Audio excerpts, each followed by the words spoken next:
प्रोलिफन 50 mg capsule का brand name चीज़ी है। उसकी कंपोजिशन क्लोमिफीन है।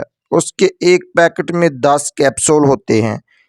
उसकी प्राइस तकरीबन 450 रुपये है। ये कैप्सूल आपको हर मेडिकल स्टोर से मिल जाते हैं। आज की वीडियो उन ख़वातीन के लिए बहुत ख़ास होने वाली है जो जल्दी प्रेग्नेंट होना चाहती हैं या किसी वजह से प्रेगनेंसी कंसीव नहीं कर पा रही।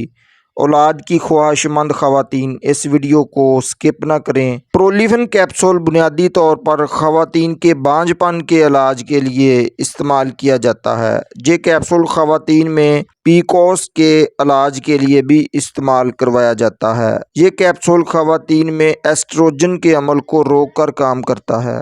ये कैप्सूल ओव्यूलेशन पर भी काम करता है, जो बैज़ादानी में अंडों को रिलीज़ करता है और अंडों को तैयार करता है और उन्हें मुतहर्रिक करता है। उसके अलावा ये कैप्सूल बच्चादानी के मसाइल को ठीक करता है और कैप्सूल बच्चादानी को तैयार करता है, जिसकी वजह से फीमेल को प्रेग्नेंट होने के मौके बढ़ जाते हैं। ऐसी ख़वातीन के लिए कैप्सूल बहुत मुफीद है जिनमें बैज़ादानी से अंडे का अखराज नहीं होता, जिसकी वजह से हमल नहीं ठहरता और वो फीमेल जल्दी प्रेग्नेंट नहीं हो पाती। ओव्यूलेशन के अखराज के लिए इस कैप्सूल का इस्तेमाल किया जाता है, जिससे हमल होने के चांसेस बढ़ जाते हैं, जिससे प्रेगनेंसी पॉजिटिव हो जाती है। इसके अलावा दूध पिलाने वाली माओं के लिए भी ये कैप्सूल बहुत मुफीद है।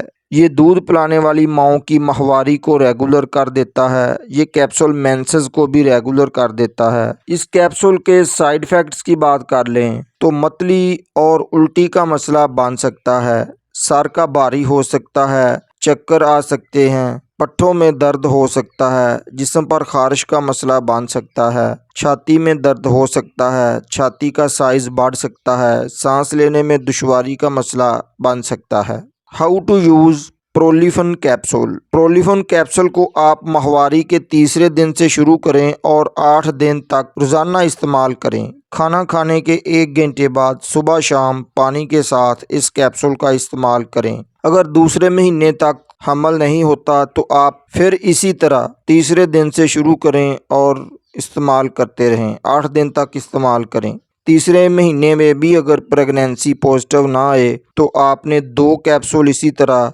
रात को खाना खाने के बाद इस्तेमाल करने हैं या अपनी डॉक्टर के मशवरे से इस्तेमाल करें। उम्मीद है दोस्तों आज की इन्फॉर्मेशन आपको ज़रूर पसंद आएगी। वीडियो को एक लाइक ज़रूर कर दें और चैनल को सब्सक्राइब करके जाएं। मिलते हैं इंशाल्लाह अगली वीडियो में। अल्लाह आपको हिफ्ज़-ओ-मान में रखे। अस्सलाम वालेकुम।